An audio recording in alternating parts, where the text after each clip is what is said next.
Bismillahirrahmanirrahim. Assalamualaikum warahmatullahi wabarakatuh. Alhamdulillahirabbil alamin. Assalatu wassalamu ala asrofi anbiya'i wal mursalin wa ala alihi wa ashabihi ajma'in. Amma ba'du. Bapak Ibu yang dirahmati Allah Subhanahu wa taala, alhamdulillah kita sudah menjalani puasa yang ke-16 Ramadan ini. Pada kesempatan ini saya ingin memberikan kajian tentang disiplin waktu. Berbicara tentang waktu, kata sibuk adalah kata yang paling sering digunakan orang dalam kehidupan ini. Kalau kita berbicara tentang sibuk, siapa sesungguhnya orang di dunia ini yang tidak sibuk? Makin tinggi status sosial, maka makin pula tinggi kesibukan yang kita hadapi. Oleh karena itu, Bapak Ibu, sekalian kita harus bisa menggunakan waktu yang diberikan Allah dengan sebaik-baiknya. Karena Rasulullah pernah bersabda, ada dua nikmat yang sering diabaikan oleh manusia, yaitu kesehatan dan waktu luang.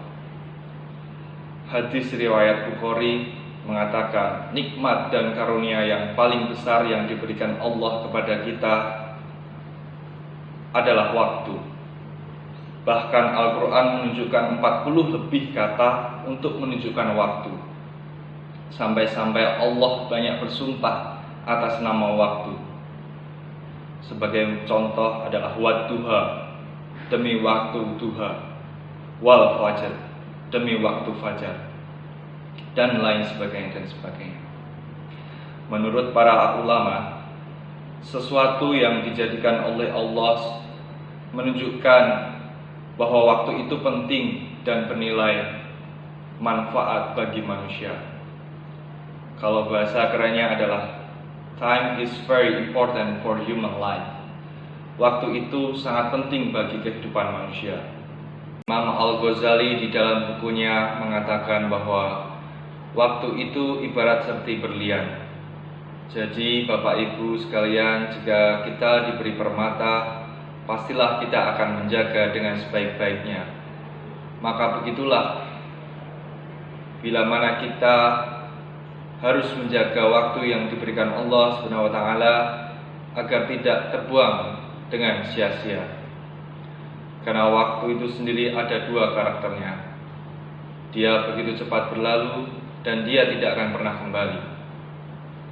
Lalu, bagaimana cara kita memaksimalkan waktu yang telah Allah berikan kepada kita? Jawabannya terdapat dalam surah Al-Insyirah ayat 7 dan 8. Para mufasir menafsirkan bahwa ayat ini mengandung 3 isyarat. Yang pertama, kita harus membuat atau merencanakan yang akan kita lakukan. Yang kedua, setelah rencana itu dibuat, maka laksanakan pekerjaan itu dengan sebaik-baiknya dengan cara menentukan prioritas mana yang lebih penting di antara yang penting-penting. Ketika telah selesai melaksanakan satu pekerjaan, maka segera melakukan pekerjaan lain.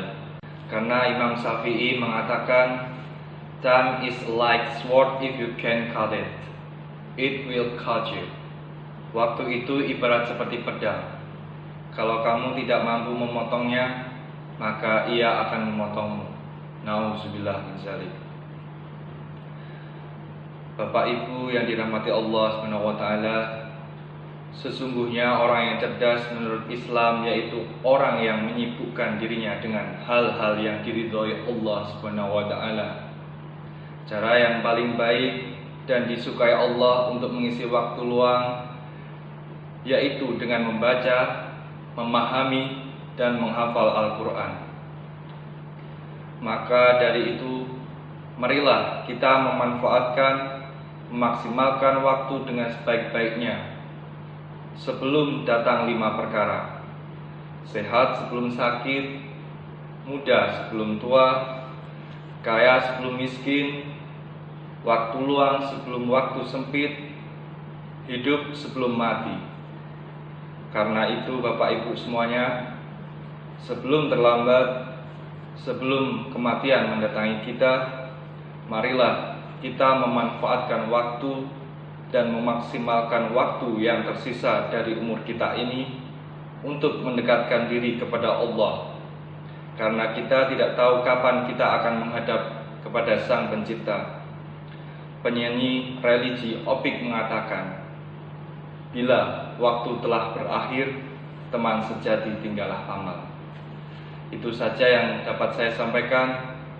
Tetap jaga jarak, pakai masker, dan rajin cuci tangan. Wabillahi taufik wal hidayah. Wassalamualaikum warahmatullahi wabarakatuh.